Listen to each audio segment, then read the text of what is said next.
Good morning, good morning, good morning, beautiful people. Good afternoon, good evening. It doesn't matter what time it is. Just know today is the day that the Lord has made, and I will rejoice and be glad in it.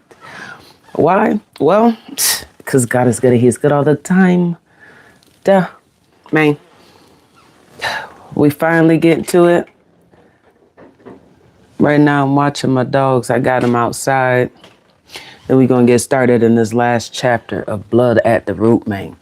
But while we wait on my dogs to finish up using the bathroom, let's do a little housekeeping. Okay? Let's do some housekeeping. Now, today we are finishing the last chapter of Blood at the Root. I know it looks a little backwards, but it's Blood at the Root, a racial cleansing in America. And then, y'all, we rolling into this. I couldn't decide which to read, so I'm going to read both. I'm definitely going to do a lot better than I did with Blood at the Root. The goal is to read a chapter from each book in the same day, right? So I'll read one chapter, post that video, read the next chapter, post that video. And the goal is to get at least one chapter per day, one chapter per week. However, once I get it, started, I'm considering amping it up to at least 2 chapters a week. So that way we can finish this book, because it ain't that many chapters, reading 2 chapters a week. We could probably finish this in about a month. So we finishing up Blood at the Root, a racial cleansing in America by Patrick Phillips, which talks about the expulsion, the displacement of Black folk, more specifically in Georgia, Forsyth County. Most people know about the area Lake Lanier, but it was original Oscarville before it became Lake Lanier. All right, we finishing up this book, the last chapter, chapter 18. And then today's Sunday, so starting this coming week, we're going to get into these 2 books. There's The Affirmative Action Around the World, an empirical study by Thomas Sowell. And then there's Barack Obama and the Jim Crow era, the Jim Crow media, the return of the nigger breakers. And this is by Ishmael Reed. So this is what we're going to be getting into starting tomorrow. Again, Barack Obama and the Jim Crow media, the return of the nigger breakers. And then we got Affirmative Action, motherfucking Around the World, an empirical study by Thomas Sowell. Because a lot of conservative folk, it's usually those folk that's trying to convince Black people that, hey, y'all should be a monolith. Look at Thomas Sowell out here. He says things that I agree with, and he, perpetuate, rhetoric that I motherfucking swallow and regurgitate. I think you should listen to him and you should follow him. And so I'm trying to placate some of these folks by showing y'all, like, I don't mind stepping outside of my comfort zone and engaging in literature that I wouldn't ideally participate in. So we're going to see what Thomas Sowell about. I already know what it's hitting for, because I've read some of his past essays and whatnot. So I have an idea of where he stands. But like everything else, I know a lot of times people take information, they lack comprehension, so they misinterpret what the freak they read it. So I know Thomas Sowell ain't as bad as people make it out to be, but I think a lot of his stuff gets motherfucking misconstrued. So like I said, today, finishing the last chapter of Blood at the Root, a racial cleansing in America, chapter 18. Starting tomorrow, we getting into Thomas Sowell book, Affirmative Action Around the World, an empirical study. And then we're going to get into this book by Ishmael Reed, Barack Obama and the Jim Crow media, the nigger breakers. Okay, the return of the nigger breakers. We're going to get into it. So before I start chapter 18, let me get my dogs in the house, because I got them outside and it's under 32 degrees. It's freezing and it's starting to snow again. So, and then we're going to get started. All right. Let go. Sit your butt down, girl. All right, let's go. Come on. All right, let's get started. Set your butt on your bed. Don't make no noise. I'm in the middle of a video. Let go. Chapter 3, baby. Chapter 3. Chapter 18, I'm at. Let's get to it. Okay. I want to be in the afterword. Chapter 18, man. Hey, what's up? Chapter 18, silence is consent. We're going to get going.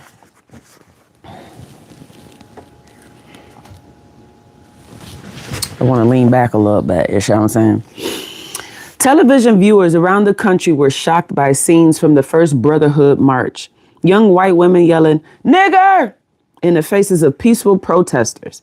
Children joining chants of "White power!" from atop their parents' shoulders. Civil rights leaders like Hosea Williams dodging rocks and bottles. Within days, there was a talk of a second demonstration as march organizers regrouped.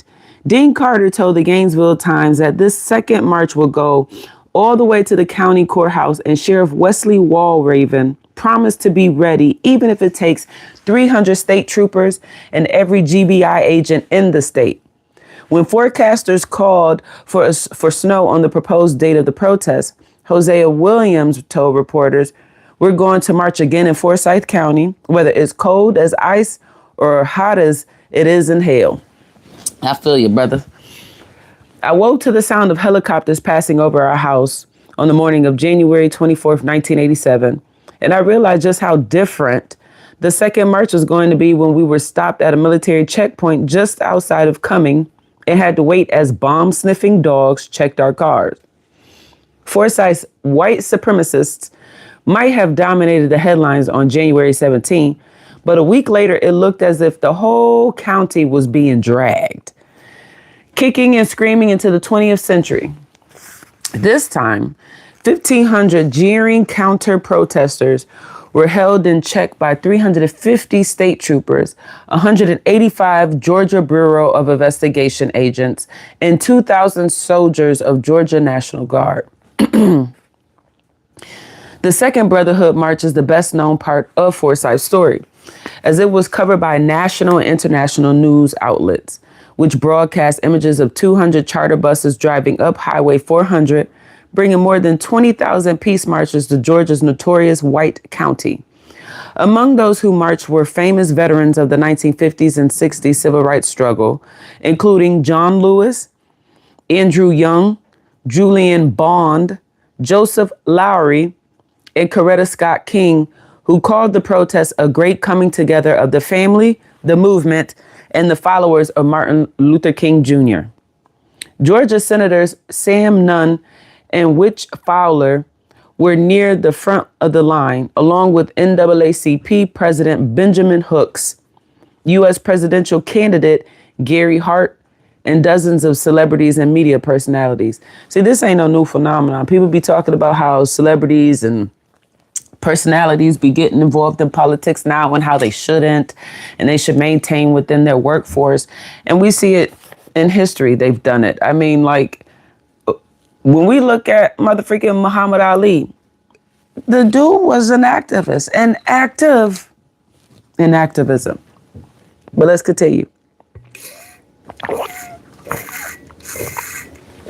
Even Miguel Marcelli, the black firefighter shot in Oscarville, made the trip from Atlanta, returning to Forsyth for the first time since he was nearly killed by Melvin Crow and Bob Davis in 1980. 7 years ago, he told a reporter, "I could have been dead for no reason and never known what I was killed for. But now I'm going to march for the freedom and the dream of Martin Luther King Jr." The story of Marcelli's return was the story of Marcelli's return was typical of the day, which became both a reunion of the American civil rights movement and a repudiation of Forsyth's long history of intolerance. As Reverend Joseph Lowry told locals from the steps of the courthouse, "We did not come to Forsyth County to scare you to death. We came to challenge you to live a life of decency." When the speeches on the Cumming Square were finally over, near dusk, my father, mother, sister, and I walked back to our car and watched dozens of buses filled with weary peace marchers making their way out into the blue highways onto the county and the back down, or excuse me, onto the blue highways of the county and back down on the on ramps toward Atlanta. All around us, National Guardsmen were walking around their operations base in a strip mall parking lot where they climbed into troop carriers and left in a long convoy of hulking green trucks. Eventually, even a satellite news van broke down their gear, and the army of journalists disconnected their lapel mics, lapel mics, closed their notebooks, packed up their cameras, and drove away. For the second time in a week, we were left alone in Forsyth, and we made the short drive back to our home in Brownsbridge Road just as darkness fell. There, our house on the edge of our house on the edge of Lake Lanier, just a few miles west of Oscarville, sat just as it always had, surrounded by pine trees and green pasture land, and ringed with neighbors who came from the old families of Forsyth. Mashburns and Canes, Castleberries and Stricklands, Whitlows and Bensons and Crows. We knew that these people were, at best, irritated by all the attention and inconvenience the marchers had caused, and at worst, infuriated by the thought of thousands of black faces and white supporters like us rallying as they had during protest marches in the 1960s. They were certain that we had done something historic, that by speaking out against the racial segregation of the county, we were changing hearts and minds and leading backward Forsyth toward a more just future. But even at 16, I had my doubts. Could a culture of fear as deeply ingrained as Forsyth's really be changed by a peace march, even one attended by 20,000 people and broadcast all over the world? After 75 years of bigotry and one afternoon of imported racial harmony, was it really time to declare that the county had awakened from the long nightmare of racial purity? Could we really say, as white observers have been saying since 1912, all quiet at coming, no further trouble expected? Let me just show you all the picture. Okay. I don't know if you can see it that well, but this is some of the military, the footmen, soldiers, police officers that were present during this protest. And here's another picture.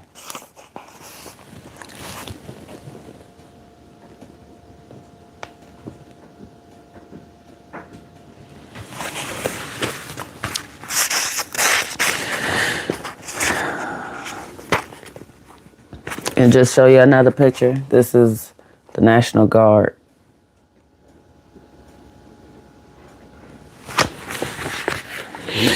Late on the day of the Second Brotherhood March, Roger Crow, head of the County Chamber of Commerce, shrugged and told a reporter, "When all these people finish their grandstanding, we'll go back to living just like we always have." Another Forsyth resident writing the Gainesville Times agreed that once the marchers went home, things would get back to normal in Forsyth. "Whites don't want the blacks here," the letter writer said. "We need to put a halt to it and forget about it and let it go like it's been going for the past 75 years. Drop the subject, because if you don't, there's just going to be trouble." And in an opinion piece for the Times, a Forsyth man named Steve Whitmer summed up the feelings of many locals. The Brotherhood March, Whitmer believed, was part of an anti-Forsyth movement. Despite hours of new footage to the contrary, he assured readers that not once have I ever observed any Forsyth County folks hassle anyone. Whitmire ended with a response to Hosea Williams' call for whites in Forsyth to formally apologize for the expulsion of 1912. Now, for me, I think it's pretty nuts, right? This occurred in 1912, and here, 1912, May Crow was murdered and the expulsion of black folk initiated. But this protest, this Brotherhood protest, is taking place in 1987. So this is damn near, literally, like they said, 75 years later. So I do think it's grandstanding when you have protests going on and they sit here talking about they call for whites to formally apologize for the expulsion of 1912. At this time in 1987, there's probably what, like maybe 1% of that population that was alive during the 1912 explosion. And if that, I'm pretty sure majority of them were probably children. You know what I'm saying? Not to justify or exempt them from, you know, any harm that they've contributed in. It's just one of those things where it's like, so much time has passed. You know, those people, mindsets could have changed. You know, a lot of them people died off, incarcerated, or what have you. And to expect people to apologize for actions of their ancestors, I ain't with that. It's like the Bible says, Jesus don't hold us accountable for, you know, the later generations, for the generations before them. So why should man? I think that's a little wild. Nuts, however. To each his own. I mean, I think it's as nuts as, like I saw a few years ago, there were some white people kissing the feet of black Americans for slavery that occurred here. And it's like, what are you doing besides placating? And I don't know, it feels dismissive because it's like, you doing this isn't going to right the wrong. You know what I'm saying? Because it doesn't undo all the time that we've experienced the hardship, and it doesn't undo the hardship, right? It doesn't undo the fact that people lost their property, you know what I'm saying? And it was resold to other people, you know? It doesn't change the fact that people were murdered and brutalized for just being black and existing locally, you know, in proximity. It had nothing to do with May Crow's murder. It's just, to me, it's nuts. But let's continue. That same brand of defiance was broadcast all over the county when Oprah Winfrey, in only her 6th month as a television talk show host, arrived in early February of 1987 to film an episode of The Oprah Winfrey Show on the Cumming Square. The goal, Winfrey said, was simply to ask why Forsyth County has not allowed black people to live here in 75 years. In hopes of getting honest answers, Winfrey and her producers decided to admit only residents of Forsyth into the taping, which meant that besides Oprah and her staff, the televised town hall meeting was an all-white affair. In a restaurant packed with locals, Winfrey passed the microphone from one white guest to another, asking why they still supported the 75-year-old racial ban. Many in the audience said they regretted the recent violence, but most admitted, even to Winfrey, that they preferred to keep Forsyth white. You don't believe that people of other races have the right to live here? Winfrey asked the middle-aged woman. They have the right to live wherever they want to, she replied, but we have the right to choose if we want a white community. You don't believe that people of other races have the right to live here? Bro, I just reread the same line. My bad, y'all. Winfrey looked from face to face and asked, what is it you are afraid black people are going to do? A tall bearded man in his mid-20s stood up and said that more than anything he was afraid of, them coming to Forsyth. I live down in Atlanta, the man said, but now it's nothing but a rat-infested slum. Now, this is in 1987, almost 40 years ago.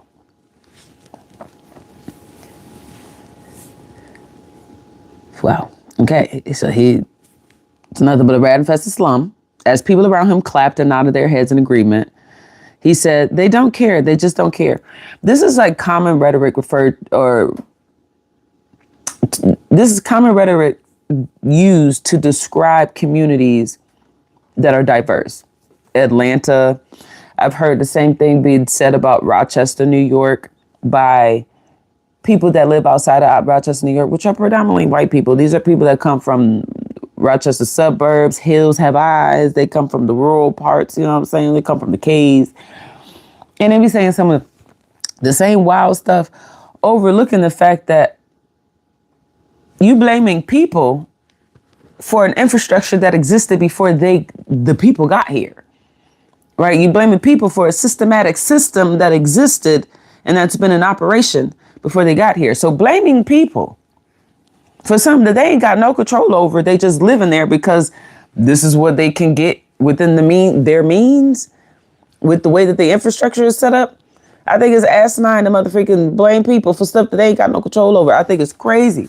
Crazy. But You usually hear this type of rhetoric when they talk about metropolitan areas, urban cities. It's usually cities that are diverse and have large black populations. Now, you could go to places like Honey Eye in New York, hella poor. You hear me? Hella poor. They probably got like one school in the entire district. The population size is like less than 20,000, baby. I'm telling you, them people live in slums. The only cool thing about living in Honey Eye, New York, is that you can walk probably like a mile from your house and you in some woods and you ain't far from a hunting spot or a fishing spot. Other than that, nigga, they barely even got a bowling alley out there. They ain't got squat to do. Okay.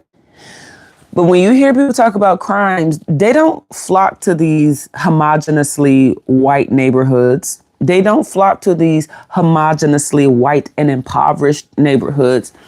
They single out these communities that have been pervasively pushed as black and or colored. And then they demonize and criminalize the people and make it seem like the entire city is raggedy because of some of its inhabitants just existing as colored people. Make it make sense. But let's continue.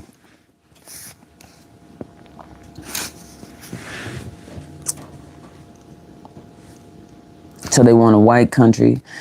They don't care. They just don't care. They say that about Rochester too. The black people don't care about the community. That's why it looks the way it looks. How you expect people to fix the dilapidation of the infrastructure in their community if they ain't got no money, if they don't have any connections to get the work done? I want to know. You know, since 2018, I've been trying to purchase what they refer to as Tent City.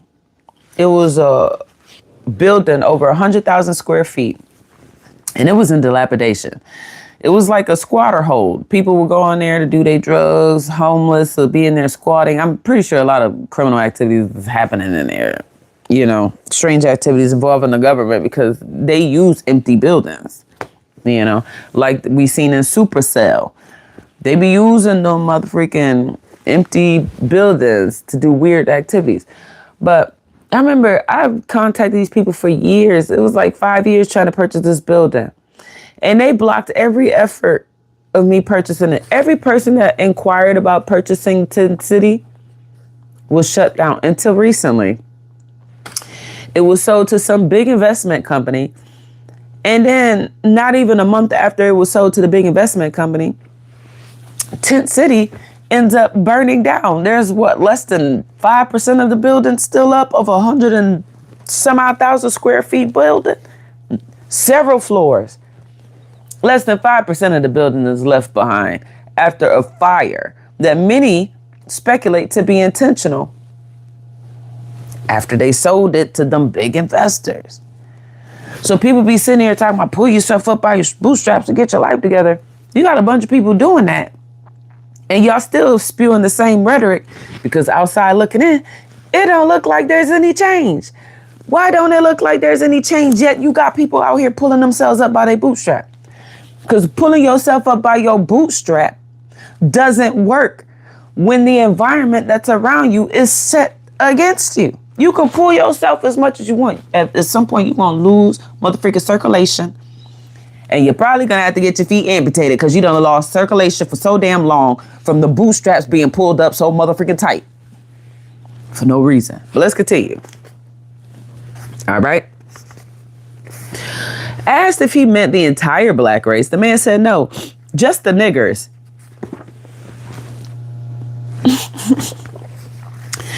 When Winfrey raised an eyebrow and asked, "What is the difference to you?"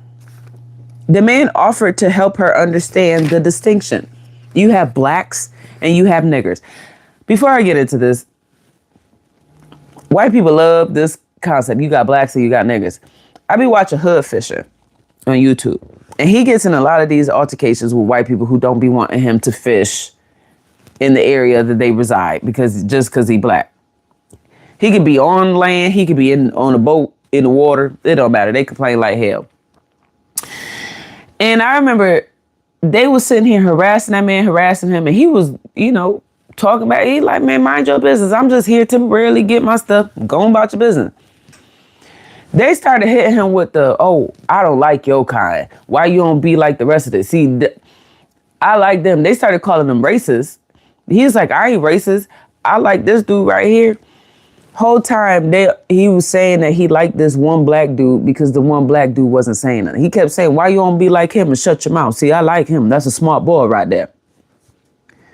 So it's not a matter of there's a difference or a distinction between niggas and black folks. You don't like any of them and you look at us all as synonymous.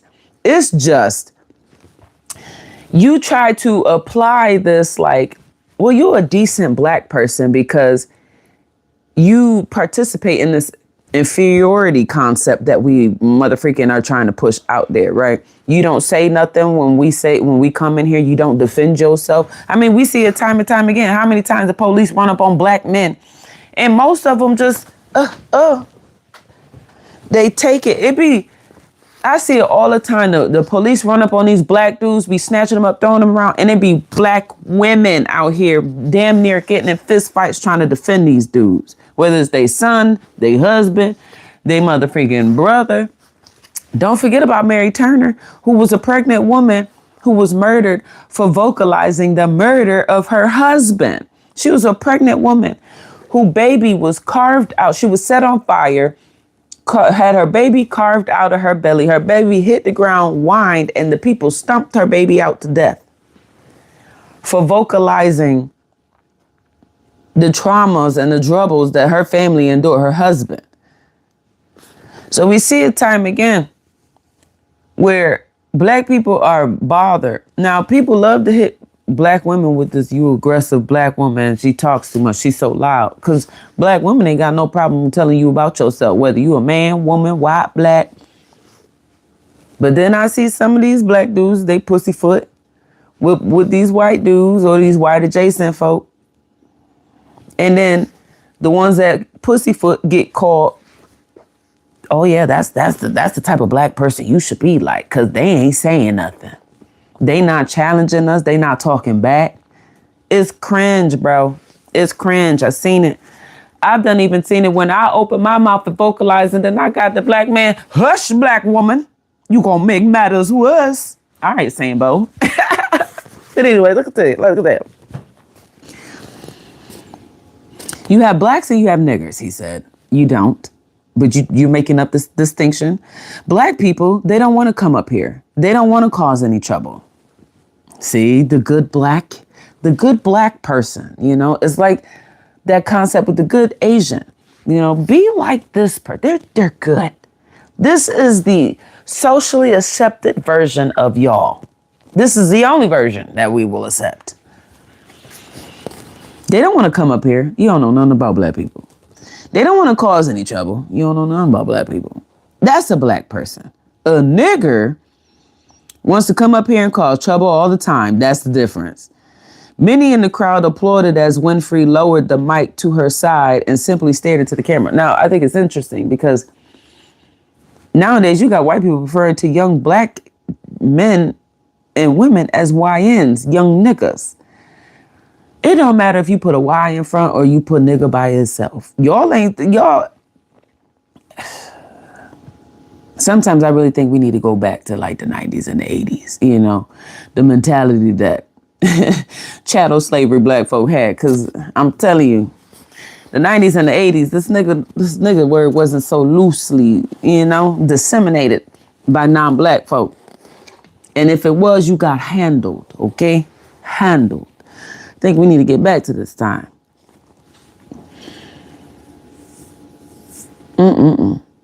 By the time it was over, Winfrey had concluded that a lot of white people are afraid of other white people in this community. And she told a reporter that as a black woman, she was not very comfortable at all in Forsyth. Her crew made a point of packing up before dark, and when she was asked about the next day's plan, Winfrey said, "I'm leaving." Less than a week after the second march, and emboldened by its success, Hosea Williams formed a coalition to end fear and intimidation in Forsyth County with an executive committee that consisted of himself, NAACP President Benjamin Hooks, Coretta Scott King from the King Center, Rabbi Alvin Sugarman of the Temple in Atlanta, and SCLC President Joseph Lowry. Now, if you niggas read your Bible, you would know that we aren't to call anybody rabbi but the good Lord, because he is the teacher. Man, we not supposed to call man rabbi. I think it's crazy. But humans love lionizing humans. I don't know what the freak is with that. But let's continue. Now that the Brotherhood marches had gotten the whole country's attention, Hosea's coalition hoped to turn a symbolic victory into a real one by negotiating with officials in Forsyth. Do you want scrambled eggs or over easy? Scrambled. On January 30th, 1987, Williams sent a letter addressed to Roger Crow and other civic leaders. It listed the coalition's demands and vowed to organize a third Brotherhood march if they did not receive a reply. We agree that the majority of the citizens of Forsyth County are loyal, patriotic citizens, Williams began, but there is a sizable crowd that has been possessed with a violent KKK mentality. And these lost un-American sisters and brothers must be redeemed. Yes, we know this is a most difficult job, but if good people like yourself and the other responsible leaders of Forsyth County will sit down around the table of brotherhood and work with us, all things are possible in the eyesight of God. Yes, all things are possible in the eyesight of God, but let me let you know. You sitting here talking about, but if good people like yourself, the Bible says, ain't none is good but the Father. I think it's nuts that humans continue to try to refer to humans as good. Don't know these people from a can of paint. Why are you a debtor for somebody you don't know? I don't care if I met you 15 times. I'm not about to tell nobody about you talking about, yeah, he or she good peoples. They good. They're a good person. None good but the Father. All have sinned and fell short of God's glory. I'm not vouching for you, you raggedy nigga. And at the end of the day, I don't know your heart. I don't know what you do when you are not in my presence. Because I know, without a shadow of a doubt, how you are with me ain't gonna be how you is with the next person. How you treat me ain't how you treat the next person. How you treat that person ain't gonna be how you treat me. Ain't nothing good but the Father. Humans really need to stop calling you niggas good, but y'all like placating and mollifying people's feelings, and you don't want to ruffle feathers, and you want to come off as friendly and kind by saying some baby, you don't have to hand out fellatio and cunnilingus to get to where you're going. You ain't got to call people good, you know what I'm saying? Because you're trying to titilize her, you know what I'm saying? you're trying to arouse her. You ain't got to do all that, but let's continue.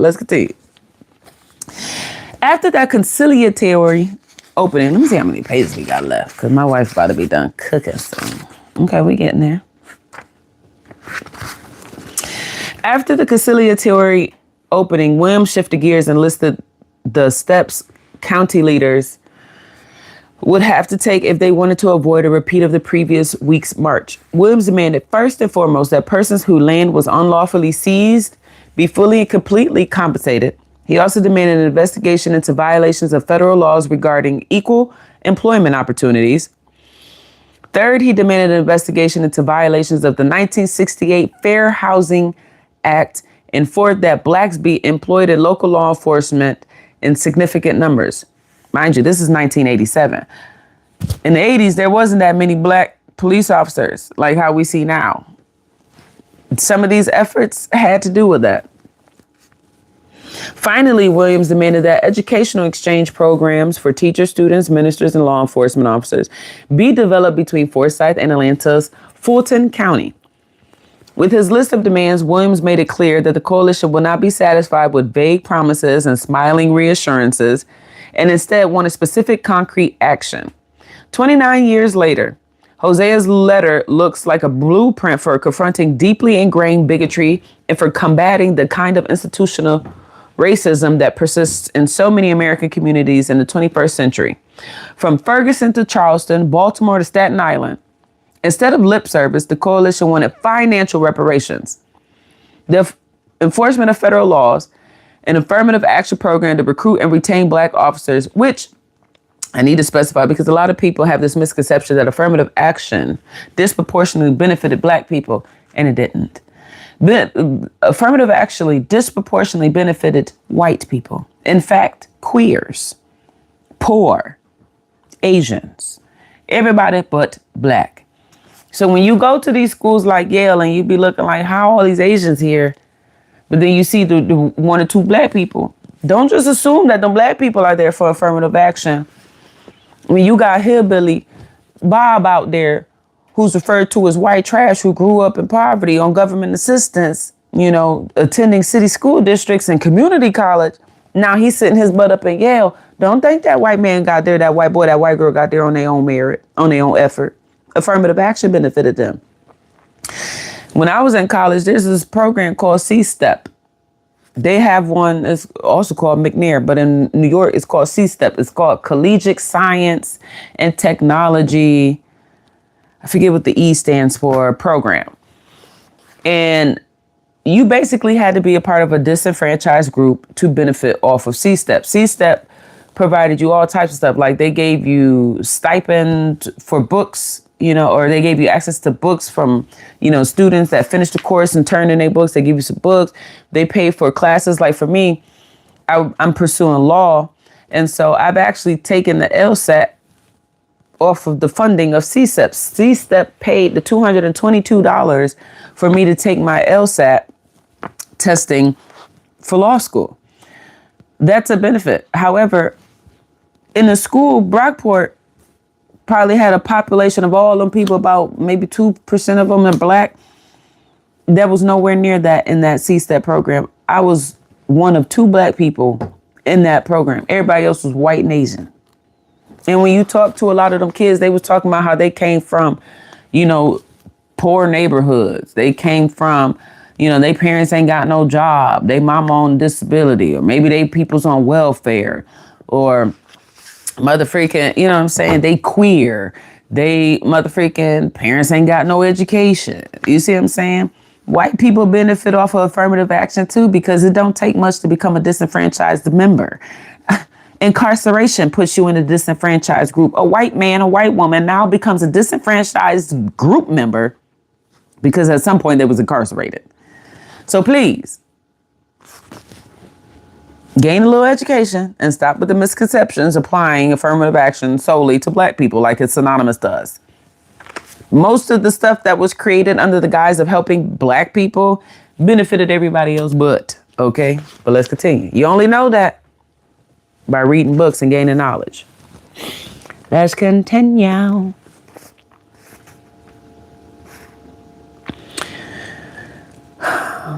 "29 years later, Hosea's letter looks like a blueprint for confronting deeply ingrained bigotry and for combating the kind of institutional racism that persists in so many American communities in the 21st century, from Ferguson to Charleston, Baltimore to Staten Island. Instead of lip service, the coalition wanted financial reparations, the enforcement of federal laws, an affirmative action program to recruit and retain black officers, and a comprehensive plan to break down racial barriers through education.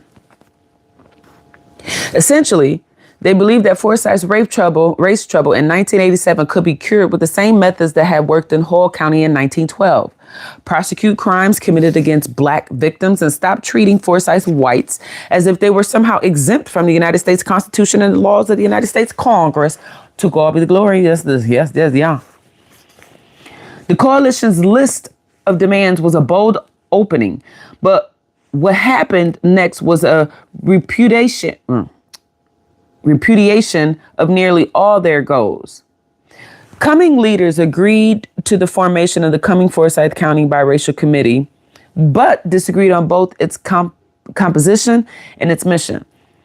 Hosea had proposed that his own coalition make up half of the committee, with the other half drawn from Forsyth's groups.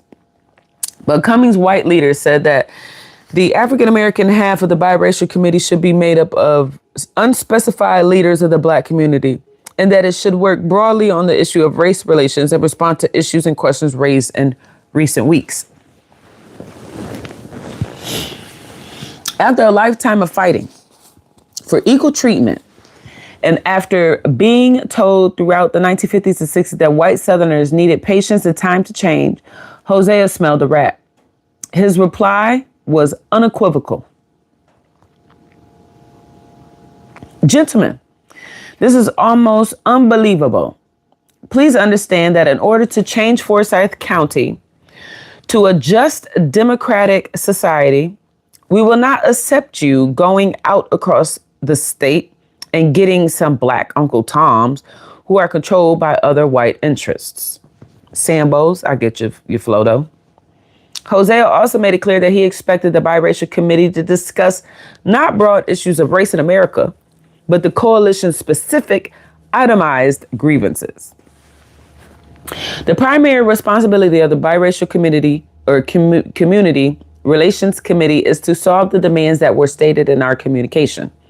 If you are not willing to do this, then you leave us no other alternative than to launch the same vigorous kind of movement in Forsyth County that we had implemented in Birmingham, Selma, Savannah, and other bastions of racism.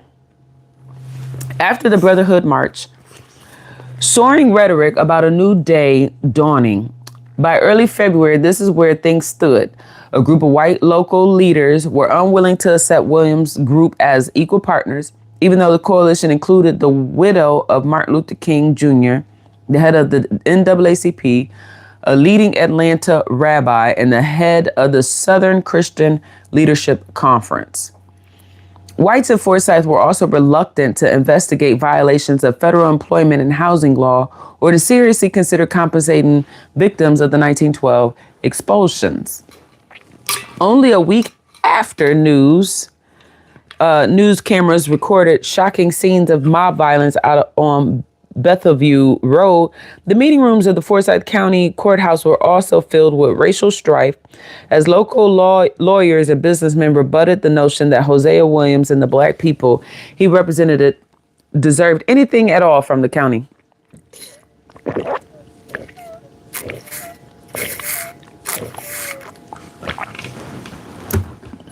Governor Joe Frank Harris eventually settled the dispute over the makeup of the biracial committee by appointing 6 members favorable to coming whites and 6 members deemed acceptable by Hosea's coalition. Williams himself was excluded, but his daughter Elizabeth Omalami served instead. This coming Forsyth County biracial committee met many times over the next 10 months, tasked by the governor with improving race relations in the county. The most striking thing about the official report the committee submitted to the Governor Harris on December 22nd, 1987, is that it contains not one set of findings, but 2. One position paper written by local white members and another written by the coalition's mostly black Atlanta-based members. In other words, even after working together for almost a year, the 2 races were as divided as ever in Forsyth, and above all, on the very first issue they discussed reparations for the victims of 1912. Reparations always have people in a chokehold, especially people in power. Not surprisingly, white members of the biracial committee, many of whom own large amounts of property in Forsyth, rejected the idea of returning land and paying monetary reparations, and they wrote at length about the fear this demand has stirred up in the local community. Committee co-chairman Phil Bettis, a coming title attorney, vehemently denied that land had been stolen in the first place and went on to claim that the exodus of blacks in 1912 could only be partially attributed to white violence. Here they go, changing up words to placate themselves so that way they ensure that they don't lose out on any land because they know that they've acquired it unethically, but also violently. Forsyth members of the biracial committee admitted in their position paper that racial incidents allegedly drove a substantial number of blacks from the confines of Forsyth County, but they claimed that economics played an instrumental role in the black exodus. They argued that the advent of the boll weevil, early signs of depression, and the shifting of black population to Atlanta certainly had an equal impact on blacks leaving. In their view, most of Forsyth's 1,098 black refugees voluntarily relocated. Okay. It is hard to say whether the authors of the Forsyth position paper knew that the first boll weevil was not introduced to Georgia until 1915. we have more access to technology now where we can disseminate like questionnaires and polls and whatnot to get more feedback from various groups of people right now. And even now in 2026, our methods are limited when it comes to gathering a sufficient sample size, right? With whatever we're studying. So if folks have a hard time disseminating questionnaires and polls and all this other stuff to people in 2026 where technology has exacerbated, right? I can't imagine that back in 1987 that these people sitting here talking about, well, you know, this isn't the sole, white violence isn't the sole reason that black people left. Black people left because of these other reasons. Well, how would you know? Did you talk to black people? And of those black people that you talked to, what's the sample information? How many was it? What's the extent? You know, what's the context of the information that was discussed? What did you ask them? What did they say in response? You know? Because in a state like Georgia, the black population is pretty big. To just make accusations or assumptions based on one or two people, and now you're trying to generalize an entire group of people off of you, these tiny little experiences, it's inadequate, you know? It's inadequate, it's inaccurate, you know? But, interesting. It's so interesting how people be sitting here and trying to push data points as actual factual. And then when you ask them, well, what's the methodology? How did you acquire this motherfucking information? Silence, cricket. Do you know how many people, there's so many errors there's so many flaws that goes into research data is ridiculous. Like one of those things is acquiring your sample, right?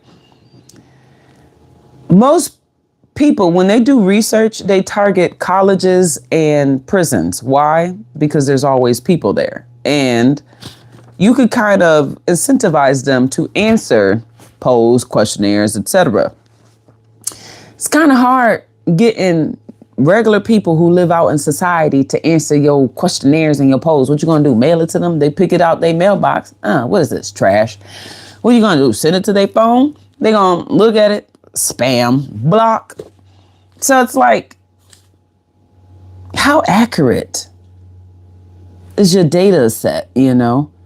Knowing the flaws that comes with collecting your sample. Just needed to know that. But he said for FBAs only. I mean, if that's how you perceive it, that's how you perceive it. This is for educating all. Because at the end of the day, God's people perish for a lack of knowledge. We're going to keep on perishing because we lack knowledge. Everybody needs this information. 800 credit score, free higher education, no interest, home loan. That sounds like a scam. Get that garbage out of here. Can't say FBA's only. They come and talk about something. Well, this gonna be the reparations? Is this what you offering? 800 credit score, free higher education, no interest home loans, no interest business loan for the first 10 years of business, erase all previous debts. As reparations, I mean, it's a start. It's a start. Me personally, I think it should start with the land, you know. Throw that land in there too. All them families that lost their land due to liens, yas. Failed paid taxes, yas. If your county, you purchased land after a certain amount of time where an explosion took place, I think you should give it right back up. Hand it over. Hand it over. I'm with you there. I thought that was on some, you soliciting your business or something. It was like, oh my gosh, not the motherfucking scammers. I got you though. But let's continue because we got some pages left and I'm about to eat breakfast. My wife about to walk in here. Anyways.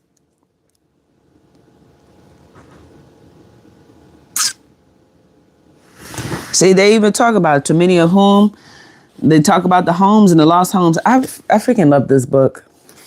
I encourage y'all. Blood at the Root, A Racial Cleansing in America by Patrick Phillips. But let's continue. Let's keep reading. Okay?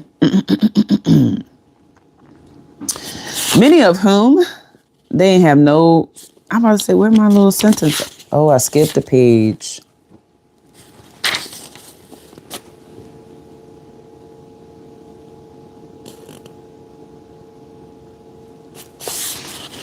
No, I didn't. I messed it up. There we go. Not surprisingly, white members of the biracial committee, many of whom own large amounts of property in Forsyth, rejected the idea of returning land. Of course they did, because they benefit off it, and paying monetary reparations. And they wrote at length about the fear this demand had stirred up in the local community. Committee co-chairman Phil Bettis, a coming title attorney, vehemently denied that the land had been stolen in the first place, and went on to claim that the exodus of blacks in 1912 could only be partially attributed to white violence. Them lawyers, man. That's why I'm trying to become one. So I know what motherfreaking rules that they play by, so I can motherfreaking fight against them. Because, baby, they always trying to change the language, trying to be slick. But anyways, still, Forsyth members of the biracial committee admitted in their position paper that racial incidents allegedly drove a substantial number of blacks from the confines of Forsyth County. Yas, not just Forsyth County, but this book is talking about Georgia, Forsyth County, so we're going to stick here. But there's plenty of counties, cities, states that expose black people. People don't even expect it, but here in New York, I live in New York State, not city. New York State. And people will be remiss to know that a lot of explosions took place here. A lot of blackface mockery, minstrel shows, motherfreaking. I mean, people fail to realize, but a good portion of the motherfreaking people that lived here once upon a time, right? They all didn't fight for the Union, my brother. Some of these New Yorkers fought in the Confederacy. Yes. But people, through misconception, pushing misconceptions, will have you to believe, like, oh no, everybody up north was fighting for freedom. They was fighting in the Union. And everybody that was down south was fighting against it. And then they switched stuff up. Like, you got modern day Republicans sitting here telling you that it was Democrats who fought for slavery. But then modern day Republicans praise people like Colonel Robert E. Lee. Make it make sense. Colonel Robert E. Lee, the Marine, yes, the same nigga that they had us singing ditties on, yes, when I was in the Marine Corps. This nigga not only had slaves, he fought for slavery. This nigga was annihilating anything colored. That man was ruthless. You hear me? But according to history, he was a Democrat. But you got modern day Republicans praising him. If they ain't two peas in a pod, then what are they? If them ain't two birds of a feather flocking together, then what is it? But let's continue. I'm telling you, don't be fooled. Niggas they'll put off these little personas, they'll put on these little narratives and have you thinking one thing, and whole time behind the scenes is a whole nother thing. Like the Bible says, don't look on the outside, look further. Cause man, we flawed. We judge on the outside and we think a nigga rich because they driving a nice car, they got a nice little outfit, and whole time nigga squatting. You see what I'm saying? Living with his mama, her mama, auntie, grandma, on the streets, suck a penis for $1. But on the outside, they look put together. Telling you, some of y'all be fooled thinking that because, like the Bible says, everything that's saying, Lord, Lord, ain't getting into heaven. Jesus tell you these niggas is faking. They faking the funk. They faking the funk and think they about to get slick. But like my daddy told me, ain't nothing slick but a can of oil. But let's continue. And I want to say with this, since we talking about false narratives, because a lot of people like to push this narrative that Abraham Lincoln was one of the people. And I love dismantling narratives. I just do. It tickles my pride a little bit. I ain't even gonna hold you. It tickles my pride a little bit. Abraham Lincoln didn't give a damn about black people. The only reason why this nigga went against slavery, he was in opposition to slavery, is because he felt that slavery, yes, slavery, was a detriment to the economy. Yes. He said we need to free all these black people. He didn't even care where the freak the black people came from. Majority of black people actually reside here. There's not a location in this world that there aren't black inhabitants. There's just not. There's not. But this nigga was, and this is why I think it's crazy, because you got people out here, black people, who sit here and say they won't deport citizens. They won't deport black people. Abraham Lincoln was talking about deporting every freedman, every freed slave to Sierra Leone, to motherfreaking back to the Congo. This nigga was talking about sending a bunch of people across the water to Africa, to places in Africa that niggas didn't know nothing about. Some of these people were from here, from the Americas. They black, but they American. They here. Been here for thousands of generations, but you trying to send them to Africa because they got the same skin color or the same hair texture as the people over there. And then under the guise to protect the economy. You had people fighting for slavery because they wanted to maintain wealth. And you had people fighting against slavery because they thought that it was detrimental to their wealth. They weren't really benefiting off of it. They thought it was detrimental to the economy, which it can be. Once people realize that they actually, according to the 14th Amendment, they are covered constitutionally, whether they're born here or not. You have equal access to the rights as a native born citizen as you do as a motherfreaking immigrant. Look at that 14th Amendment. For God's people perish with lack of knowledge. I'm telling you, knowledge is key. All you got to do is pick up a book. Step outside your comfort zone. Then in the midst of this, motherfreaking Abraham Lincoln link up with motherfreaking Frederick Douglass. He's like, yo, I need your help. Okay. I need you to help me, assist me in my demagogic speeches. Okay. I'm trying to evoke emotions on these people. That's how we're going to get them to change.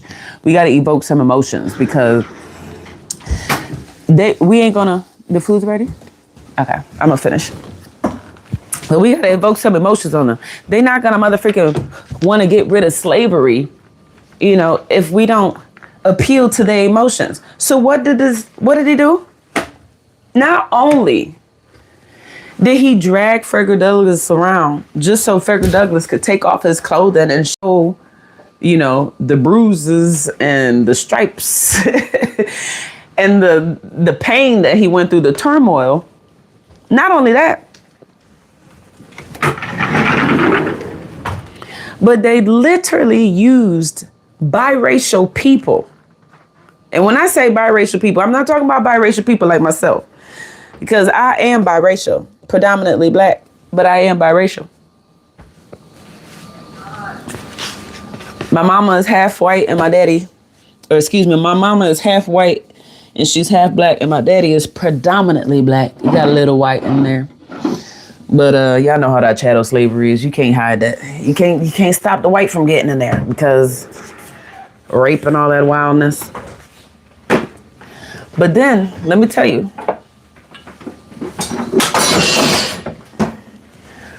Frederick Douglass linked up with Abraham Lincoln. And these niggas got a hold of some motherfucking biracial people. Biracial people like my mama, who's born to one white parent, born to one black parent.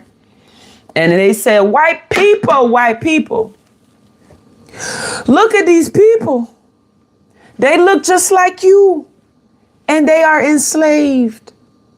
If you don't stand up and fight against slavery, you will be enslaved. That is how we got rid of slavery. That is how we got motherfucking white people on board to abolish slavery. By taking white passing colored folk, showing them, you see how these biracial white passing people, these people look just like you. They mix, but they look like you. They can pass as white. And they enslaved. They enslaved these partially black people that look like you. What's stopping them from enslaving you? That's what got white people. That's what got their britches all up in they. Yeah, see what I'm saying? That's what got saying all in their vaginas. And they was like, oh no, we gotta join the cause. We gotta fight against slavery, because if they doing it to these people and they look just like we, then me gonna be out there on that field. The devil is a liar. White people ain't having it. So they fought against it using white passing folk, white adjacent folk. Y'all better look into Elizabeth Keys, man. Elizabeth Keys was a biracial woman born to an enslaved mother. And she is the reason why society has changed in its direction towards dads and moms when it comes to babies. Elizabeth Keys had a white daddy.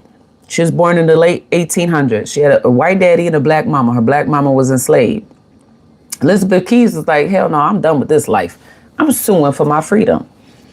So in Virginia, Elizabeth Keys sued for her freedom. And guess what? She won.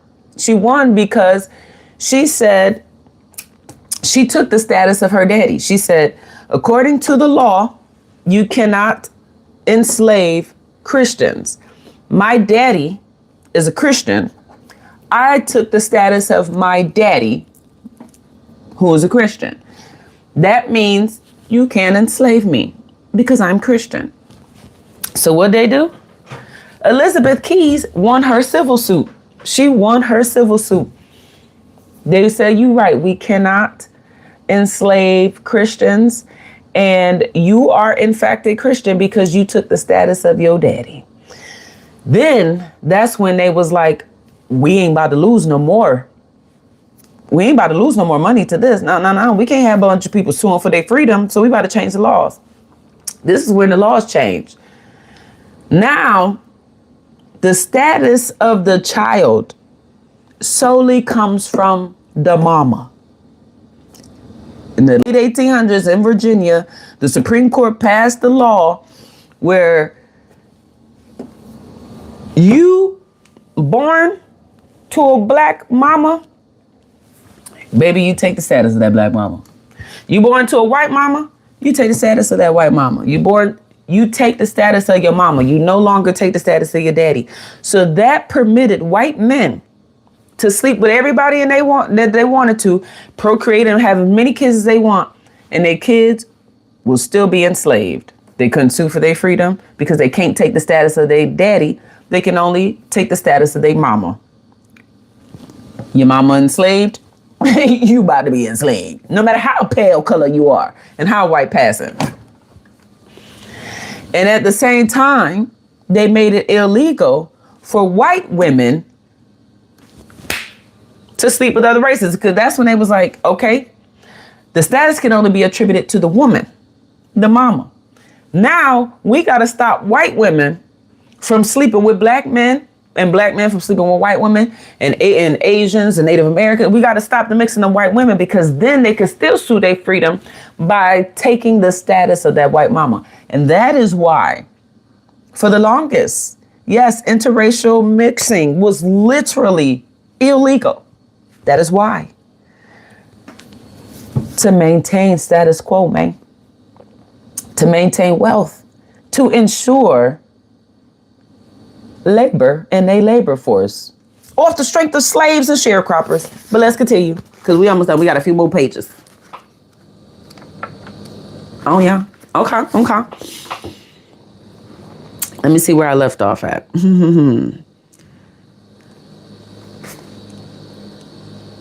Forsyth members of the biracial committee admitted in their position paper that the racial incidents allegedly drove a substantial number of blacks from the confines of Forsyth County, but they claimed that economics played an instrumental role in the black exodus. They argued that the advent of the boll weevil, early signs of the depression, and the shifting of the black population to Atlanta certainly had an equal impact upon blacks leaving. In their view, most of Forsyth's 1,098 black refugees voluntarily relocated.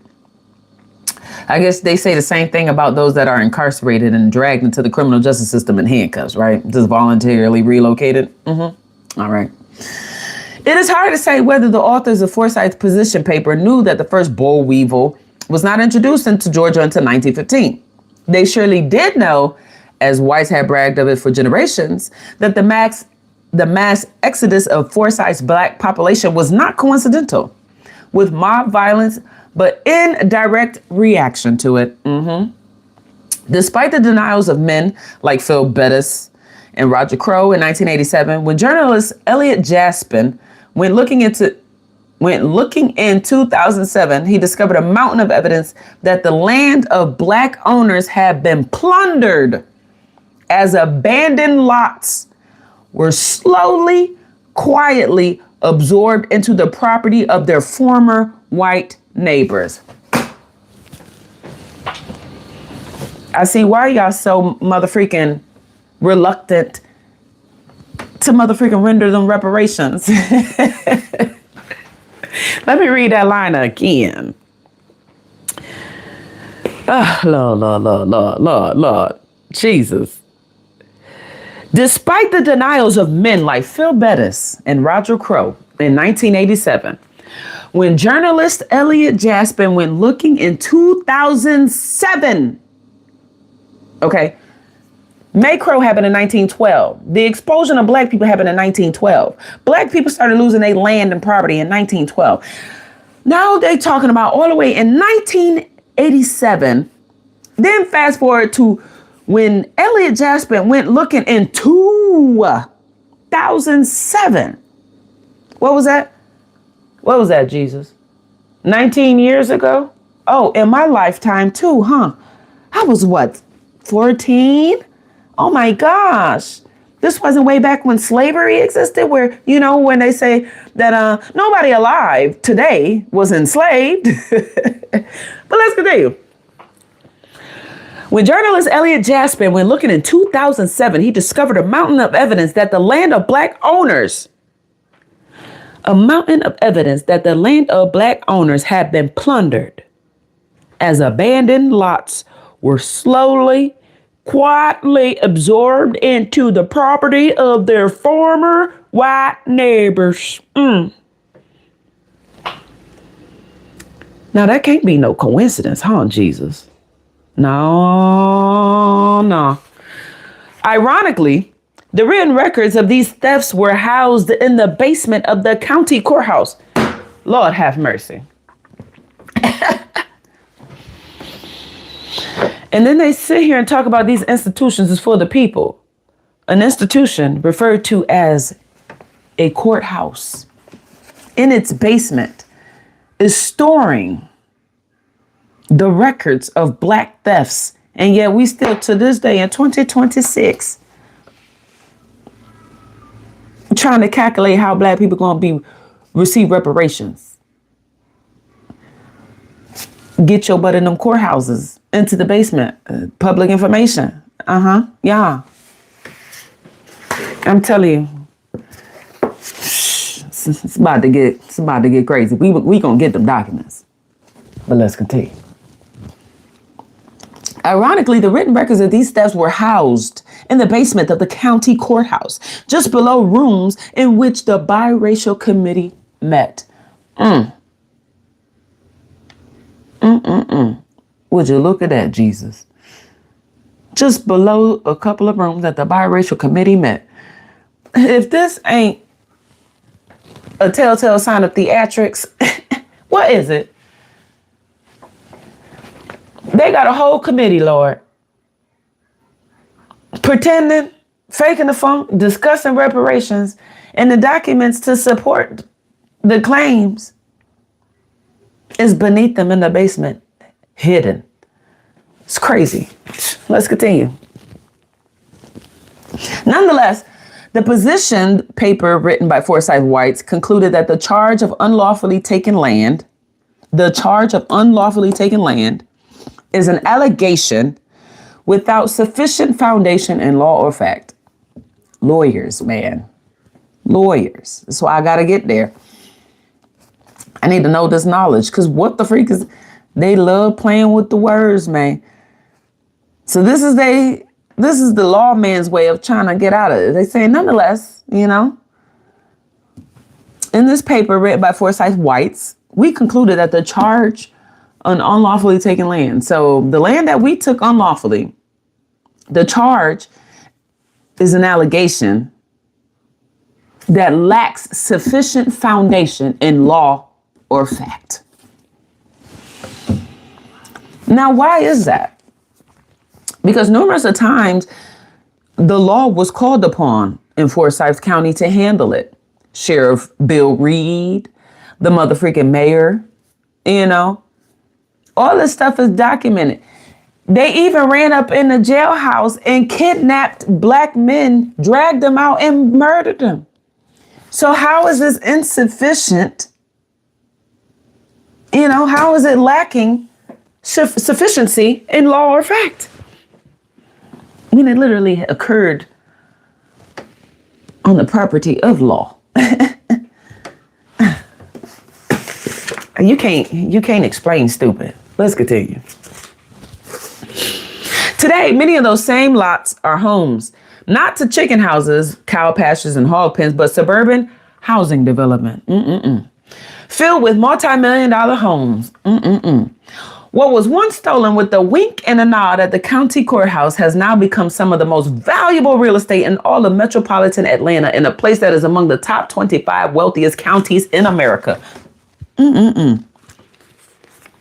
After rejecting Hosea Williams' demands for change, the position paper that white leaders submitted to the governor let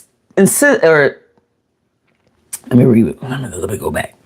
After rejecting Hosea Williams' demands for change, the position paper that white leaders submitted to the governor instead scolded descendants of the expelled families themselves. Of course it did. Of course it did.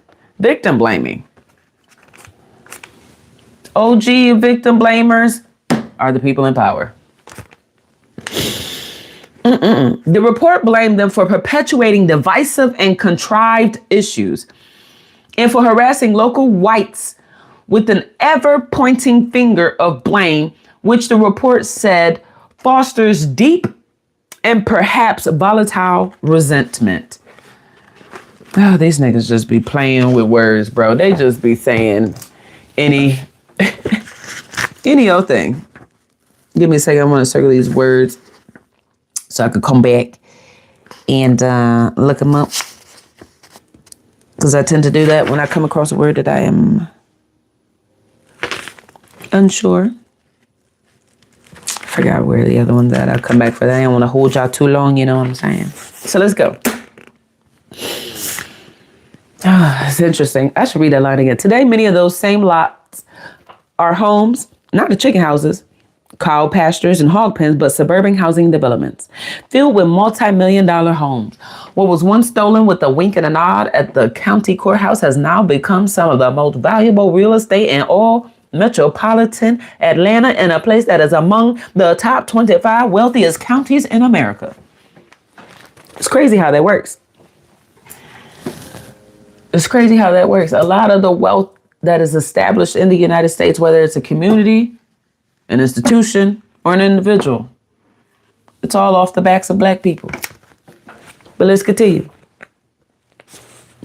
After rejecting Hosea Williams' demand for change, the position paper that white leaders submitted to the governor instead scolded descendants of the expelled families themselves.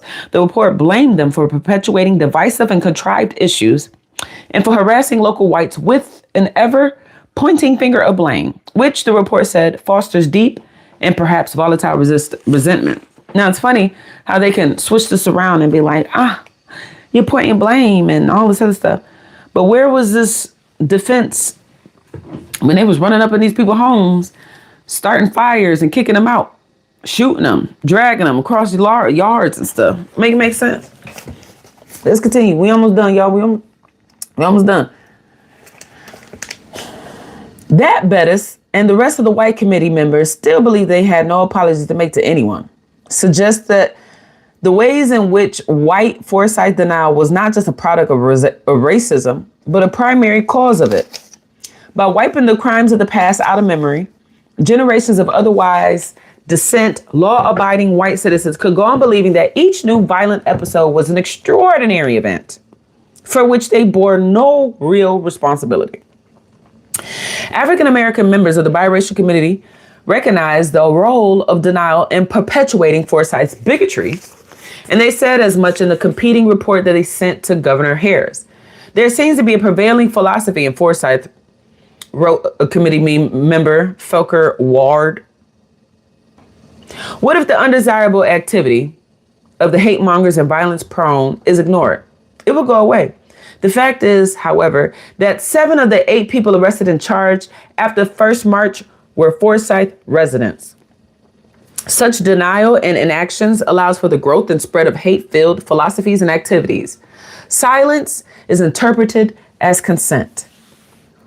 To combat coming leaders' long tradition of remaining silent, which had indeed been interpreted as consent by generations of violent whites, Black committee members recommended that the governor help Forsyth make an institutional change that clearly enforces a democratic atmosphere. Their position paper called for the creation of a permanent race relations committee that would work closely with law enforcement and civic, religious, and community groups to eliminate the influence and presence of hate groups and those who operate through racially motivated violence. These type of, what is the word that I'm looking for? Oh my Lord, I'm drawing a blank on it. But these type of doings, they don't seem to bear any weight. Coalition, that's the word I'm looking for. These type of coalitions, right? They talking about putting a committee that has community groups, religious, civic, and law enforcement. Just about every, especially metropolitan city, has a coalition like this. And yet, look at us. Look at us. We still got the same gripes and complaints that we had 50 years ago. That should be an indicator that these coalitions are just a waste of time, okay? They don't do squat. Such committee, the position paper says, should be empowered to investigate complaints, hold hearings, gather information, provide conflict negotiation, and monitor human relations progress in the county. Here in Rochester, we have this thing called the Police Accountability Board, the PAB. And when they originally was created, they were this oversight committee in regards to the law enforcement, where you sent your complaints to them about your dealings with the law enforcement, with the local police, and they would investigate it, and they would even have some punitive measures. But then in the past, since its inception, I'll say probably since 2020, so for the past 5-6 years, the Police Accountability Board, which is a coalition, a committee, with the same goals, they've been sitting in court just slowly losing power. Now they're literally just a reporting agency. So you can file your complaints about the local law enforcement to them, but they have no power to penalize. They don't have no power to reprimand, nothing. They ain't got squat.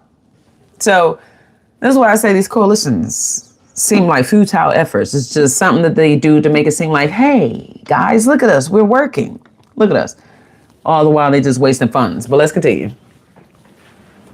In other words, representatives of the African-American community called the establishment of a permanent watchdog group and coming legally empowered to investigate racially motivated crimes, to name names when violent incidents did occur, and to ensure that equal protection under the law was afforded to all people, even inside the lines of Georgia's notorious White County. The creation of such a group must have sounded widely progressive to Governor Joe Frank Harris when the biracial committee reported, or a report reached his desk on December 22nd, 1987, and we still got stuff like this in 2026, and they don't seem to do anything. Okay. Lacks validity and reliability. Interesting. Certainly, he never acted on the recommendation, yet it was a much older idea than many people realize. Had Harris used the power of the governor's office to make it a reality, Forsyth would have finally got back to the place where it had last been 120 years earlier. In 1867, that was the year Major William J. Bryan packed up the crates and ledgers of the Federal Freedmen's Bureau, locked his office on the Cumming Square, and left Forsyth County in the hands of the local sheriff. Go to Cumming today, and you will find that time has wrought many of the changes Jose Williams' coalition fought so hard and so unsuccessfully to achieve in 1987. Back then, the biracial committee's competing reports, one black, one white, were received by the governor not as a solution to Forsyth's ongoing segregation, but as evidence of just how intractable the problem was. Governor Harris disbanded the committee without any of Williams' original demands having been answered, without serious discussion of reparations by county leaders, and without the creation of the permanent race relations committee that many saw as vital to the future integration of the county. Instead, Harris, a pro-business, pro-development Democrat, seemed to echo the leaders of white Forsyth when he told a reporter there are other Forsyth counties all around the USA. This is not just a Georgia problem. It's a problem that exists wherever people are. Asked if there was anything he could do to stop the violence and intimidation in Forsyth, Harris downplayed legal remedies and emphasized the role of economic development. Oh, my Lord. That's all mayors and governors ever do, is bolster the economic development of their, motherfucking jurisdictional locale. It's ridiculous. People's attitudes are already changing and have been changing for many years, he said. The growth and momentum that we're having, I think, attests to that fact. Both Hosea and white counter-protesters came out again on the one-year anniversary of the Brotherhood March in January 1988, But there were fewer demonstrators on both sides this time and way more negative attention. The people of the county mostly stayed home. That tends to be what happened. And I think that's the goal of people in power, especially government leaders, is to distort the perception of, the protest or what have you, to kind of make people reluctant to join in numbers, because it makes it easier for them to ignore when you don't have a bunch of people out there,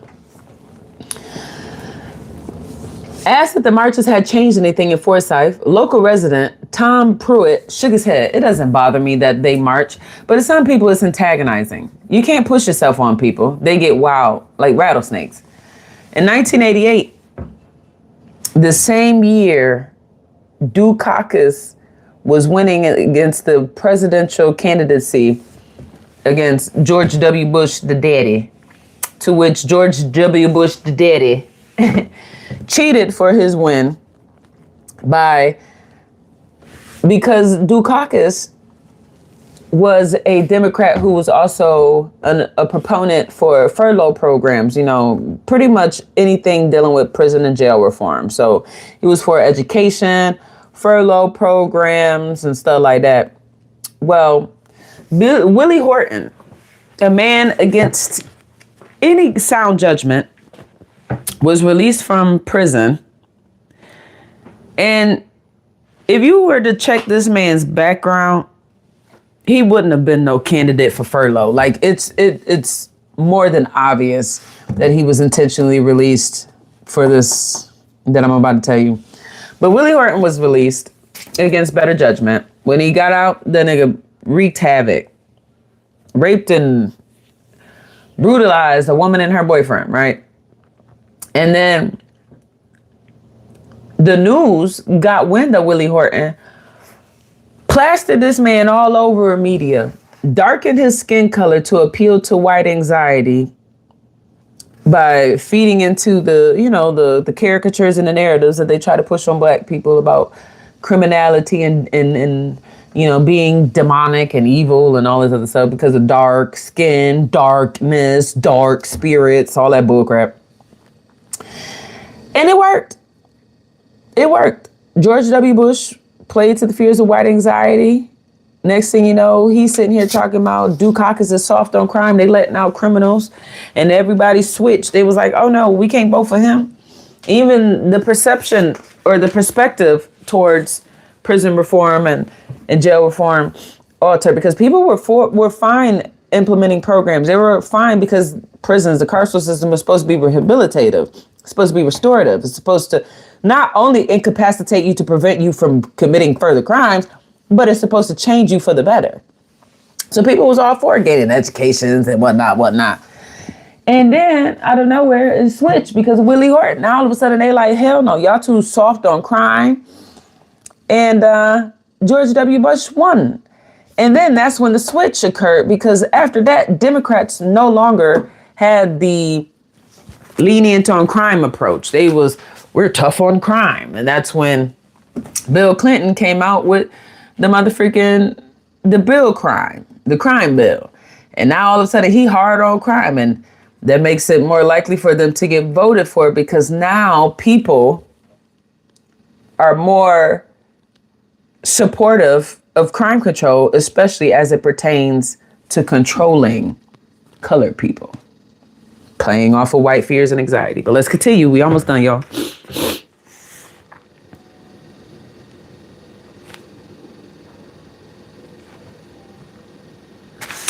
Okay.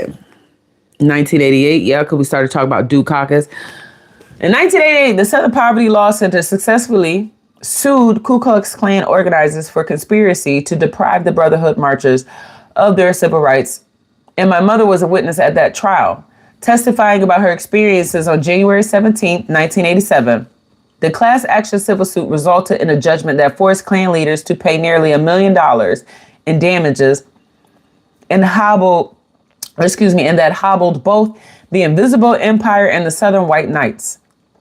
While it would be nice to think that such victories changed Forsyth overnight, in reality, few people of color dared or even wanted to move to the county in the late 1980s and early 1990s, particularly after TV screens all over the country showed crowds of whites chanting, "Go home, niggers," on the Cumming Square. For years after the marches, but then they try to make it seem like it's not white violence that perpetuated the explosion. Interesting. For years after the marches, most black Georgians continued to view Forsyth as a place to be avoided at all costs, like a sundown town. As Nelson Rivers, the NAACP's regional director, put it, Forsyth has a negative connotation for most African Americans around here. Just like Memphis will forever be the place where Dr. King was assassinated, Cumming will always be known for that march. In 1990, census takers counted a total of 14 African Americans in Forsyth out of a total population of more than 40,000. While those 14 people technically live within the county's borders, it would be a mistake to conclude that they were part of the cultural or social life of Forsyth or that they felt at home on the streets of Cumming. Instead, these earliest trespasses across the old racial border seem to have occurred as a handful of blacks who lived in northern Atlanta suburbs like Alpharetta, John Creek, and Suwanee moved into homes that lay just across the southernmost county line. It is possible that some were among the hundreds of thousands of new arrivals to the state who came with no knowledge of where exactly the county line was, or that moving onto the Forsyth side put them in danger.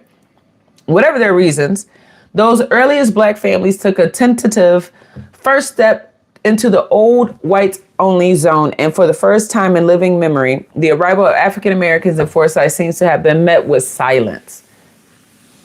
By 1997, their number had grown to 39 black residents out of a total population of 75,739. According to the New York Times, this still made Forsyth the whitest of the country's 600 most populous counties, with a white population of 99.3%, which is what majority locations look like in America. When you really look at where black people and colored people live in general, colored people tend to live in metropolitan areas that has been deemed urban. And white people tend to outnumber rural communities, southern or suburban communities, motherfucking hills have eyes communities, stuff like that. 3 years later, at the turn of the new millennium, census workers counted 684 black Georgians who had chosen to live in Forsyth. They still represented only 7% of a total population that was nearing 100,000. But 10 years later, in 2010, the African American population had increased to 4,510, or 2.6% of county residents. What these numbers show is that in the 20 years after the Brotherhood marches, time, money, and economic growth slowly but steadily changed Forsyth into a place that tolerates a small minority of black residents and no longer violently enforces its century-old racial ban. As tens of thousands of Atlanta commuters and new corporate employees moved into the county, increasing its population from 38,000 in 1987 to more than 200,000 in 2015, the old guard of Forsyth, I'm almost done, baby, and the traditional defenders of racial purity were simply outnumbered by newcomers with no history in the county and only the faintest inkling of its racist past. In the early 2000s, Forsyth was among the fastest growing counties in the entire nation. And once the great tidal wave of Atlanta's suburban sprawl finally broke and washed over coming, the place was transformed almost beyond recognition. According to University of Georgia sociologist Doug Bachtel, the old racial ban eventually died a natural death. In 2007, on the 20th anniversary of the first Brotherhood March, the Gainesville Times noted that at the little crossroads where white supremacists attacked civil rights marchers in 1987, there are now banks and eateries in the supermarket, and that true indicator of suburban life, a Starbucks. Where once there were pine forests and green pastures, there are now acres and acres of subdivisions with invented names like Sewanee Plantation, Chattahoochee Oaks, and Bethelview Downs. Sewanee Plantation is wild. The people living in those manicured neighborhoods and gated communities are still overwhelmingly white.